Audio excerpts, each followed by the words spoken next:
Hello dear viewer, MurdockEx here, and I found this game at the mall last Sunday. I wrote this script a week ago.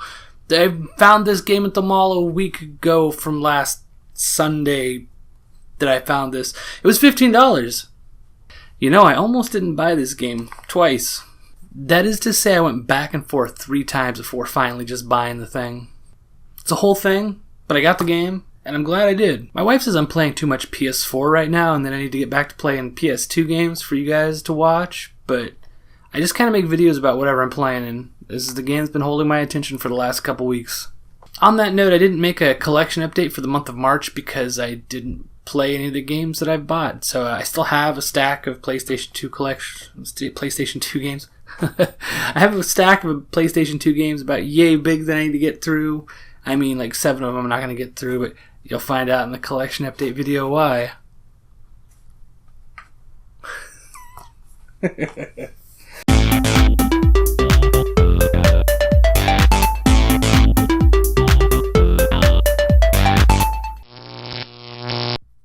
But enough of that rambling, we're here to talk about Yonder from Australia's new video game company, Prideful Sloth. This game came out in July of 2017, so I'm a little bit late to the party, but from what I can gather, I also got here after some nice updates came along that fixed a handful of glitches and added a fast travel feature, but more on that later.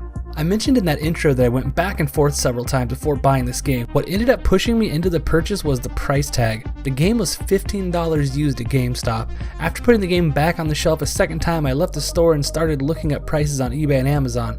GameStop was cheaper, so I went back and snagged it, and I think that price is more than fair for this game if it's the sort of gameplay that you enjoy, and that's what I'm here to help you decide. I review games on my channel with my biased opinions, which you may not agree with, but that's okay. My goal is to describe these games well enough that you can decide if they are something that you would enjoy. I say all of this because Yonder is a unique mashup of gameplay mechanics that we have seen before, but never put together in this way. It's different. When starting a new game, we're entered into this boring character creation screen. There's not a lot going on here, but that's because most of the customization happens in the game. New facial hair, clothing, hairstyles, and hair colors are scattered throughout the game world, so this screen only gives us the barest of essential before dropping us into the world of Gamia. It's got to be Gamia, right? We begin our trek on this tiny boat with our fellow sailors and a magical compass. Oh, but wait, there's more. There's a storm and lightning and then Airy. This cat in disguise tells us our friends are safe, but that we have to go on a quest. After a quick check to make sure our compass isn't a fake, we wake up in this cave. Oh good, we held onto our lantern during the shipwreck. That seems like it will come in handy. I think that's our ship that we're looking at here in the background that's all messed up, but the truth is, I don't really remember what it looked like though. This might be someone else's ship, but let's go ahead and assume it's the one we sailed in on. Okay, after typing that last sentence into my script, I thought to myself, don't be lazy, just rewind the gameplay video a little bit and check it out. Dear viewer, this is the ship we came in on. That banner thing was definitely on our ship, unless this is a common ship banner thing, but I don't think that's the case, so let's just get out of this cave and do whatever the cat in the cloak wants us to do. Just moving along and getting out of here, and light and sparkles and an interact button and a sprite joins us. Notice how fast the dialogue went? The whole game is like that with every NPC. I love this less is more approach with the characters, but back to getting out of this cave. Let's grab some stones and some mushrooms, and what is this purple haze wall? Murk. Well, thank you, new sprite friend, for removing that ominous looking barrier. Now she informs us that we can gather more sprites to clean up more murk. Find more sprites? Got it. Let's get out of this cave.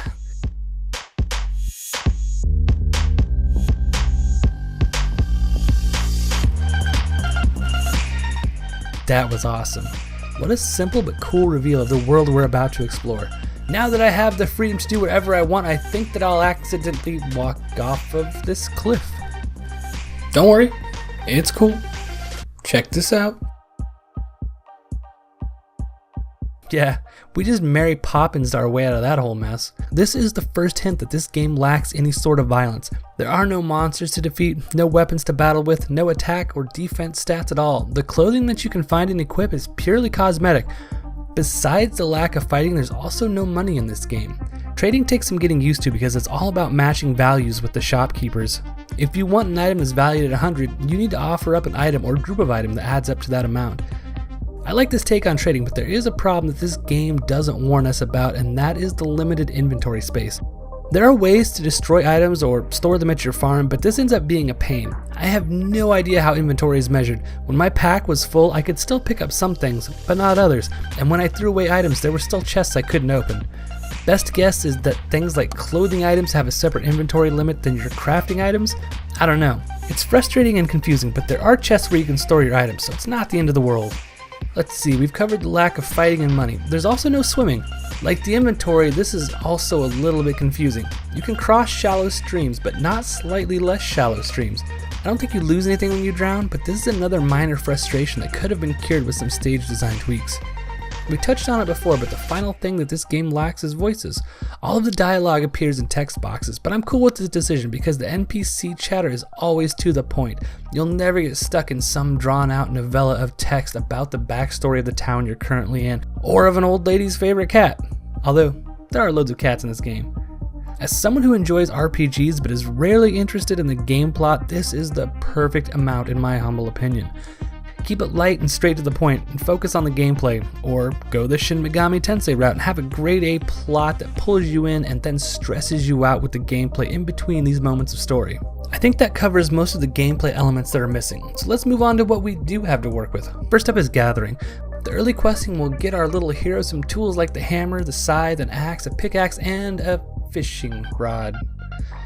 Why do they always ruin games with fishing? The hammer can be used to smash up rocks and gather stones. The scythe cuts down long grass and also gets us mystery seeds. You guys know what all these tools do. Besides all of the gathering, there is plenty to be found just lying around like mushrooms, flowers, branches, and vines. Always grab the vines. You'll need those. I enjoy this type of item gathering. It's nice being able to pick up most of the crafting items that we'll need as we work our way towards a quest location. There is one exception though, and that is fishing. I always hate fishing in games. The developers spend time designing stages and mechanics so we can wander around the world to see its beauty, learn its story, and explore its mechanics, or stop dead in our tracks to play a tedious fishing game. This fishing minigame is better than most, but it still forces the player to stop exploring and stand around doing nothing for a crappy reward. This fish right here is only half of a basic recipe, which means you'll have to catch loads of these. The trading system lets you get around this a little bit, but fishing in video games, as always, remains terrible. What's not terrible is the farming aspect of the game. There are different spots around the map that you can claim and build on. Your options are things like animal pens, garden plots, and tree plots. After building either a large animal pen or a small animal pen, you can feed local animals who will then follow you, which allows you to escort them back to your farm. If you have the correct size pen, you will be given a prompt to keep the animal. There's a little bit of guesswork here as to whether the animals are large or small animal, but there's no penalty to taking down one of the pens if it's the wrong size. You can just place the pen in another farm. This doesn't mean it's not frustrating though. These pens take a lot of resources to craft, so it can be frustrating to go back through the slow process of finding an animal, feeding it, and slowly escorting it back to your farm just to learn it doesn't qualify as a large beast. If you, dear viewer, ever give this game a shot, please take this into consideration. It's much easier to deal with if you have a large pen and a small pen already built and take down the unneeded one after the animal grab. It sounds like I'm making excuses for this game, doesn't it? I suppose I am, but I do feel that the good outweighs the bad here. This crafting system is fun and the game keeps moving, which is fantastic. I love games that keep the player busy. Since we've covered capturing animals, I suppose now would be a good time to mention that this is useful. Animals in your farm produce items that will be deposited into this chest here. These items are all part of the fun crafting system that Yonder provides. These animals need to be cleaned up and cared for, but you can hire someone to do that. And by hire, I mean feed someone. Not sure what the logic behind this is, but there are NPCs that can be fed and will take care of your farms for you. It's nice. Cleaning up Groffle poo is probably best left to someone else. The growing aspect of farming, on the other hand, requires 100% less poop management. Gardens and tree plots are pretty straightforward. Plant and harvest occasionally, or feed someone else to do it for you. Well, I don't think the hired hand will harvest the trees, but he or she will garden for you, I think. It's weird because whenever I return to a farm that's being managed by someone else, there's food in the garden to harvest. Maybe the worker is just kind of slow about it since he's working for free minus the food we fed him a month ago. I don't know. Now that we've gathered and farmed loads of resources, let's craft some stuff. I've been playing for over 10 hours so far and I've beaten the game, but I haven't had the opportunity to play with some of the craftable items yet. I so badly want to mess with the tinker items like the cheese maker, but even after beating the game I still don't have enough resources and crafting skills to pull this off yet. I look forward to spending more time on this game and getting these other things built. The crafting system is pretty basic, just have the resources and the recipe, then click X on the item you want. The recipes are unlocked through various means, but the main method will be from completing the quests that crafting guild masters give you. The first quest or two will be easy, but then you get the craft 1000 value of items quest, which is difficult, but will be completed naturally as you progress through the game. What else is there to talk about? There's the map and the compass. They make it easy to navigate the world of Gamia. The compass keeps track of your quest information and locations. The map is kind of a standard map. You can set custom waypoints or let the compass do its thing and guide you to the quest location you're after. It seems like this game had two major problems when it was originally released. First, there were some moments where the game would slow down, but that seems to be mostly cleaned up now. There were times where the frame rate dropped noticeably, but they were short and didn't mess up the gameplay. The other complaint that I ran into was the lack of fast travel. There are ways to teleport around the map, like through these statue head things, these warp tunnels, but I didn't really mind the lack of fast travel. There's so much hidden content in this game to discover that fast travel sort of gets in the way. Having said all of that, they did add an item that lets you fast travel to your farmlands due to the demand. Yonder is a pretty game. I'm not super picky about graphics and sound stuff, but this is a nice looking game that has you wandering around and obsessively picking up everything you see, and I love that.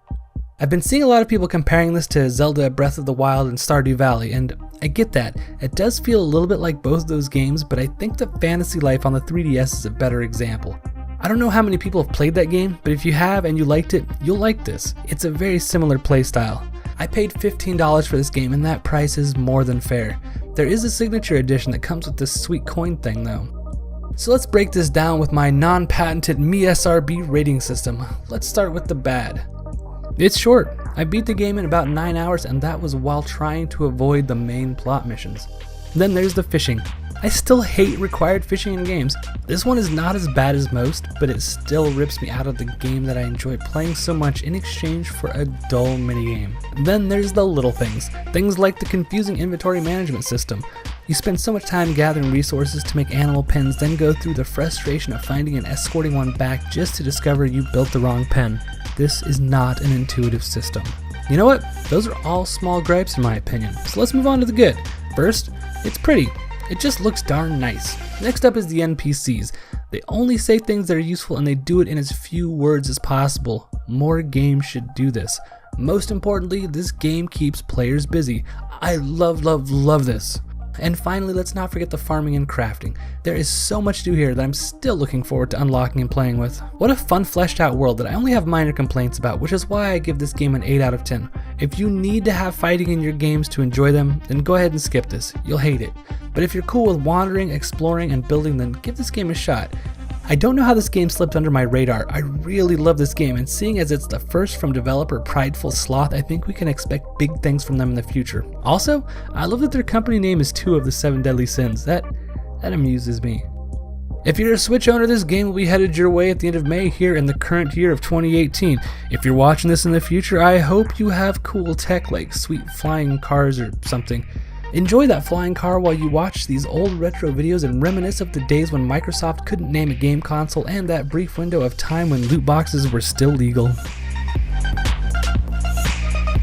Oh, yeah, that's the video. I haven't been uploading regularly lately. Schedule change, sickness thing. I'm 37 years old. Last week, I suddenly got, for the first time in my life, hay fever.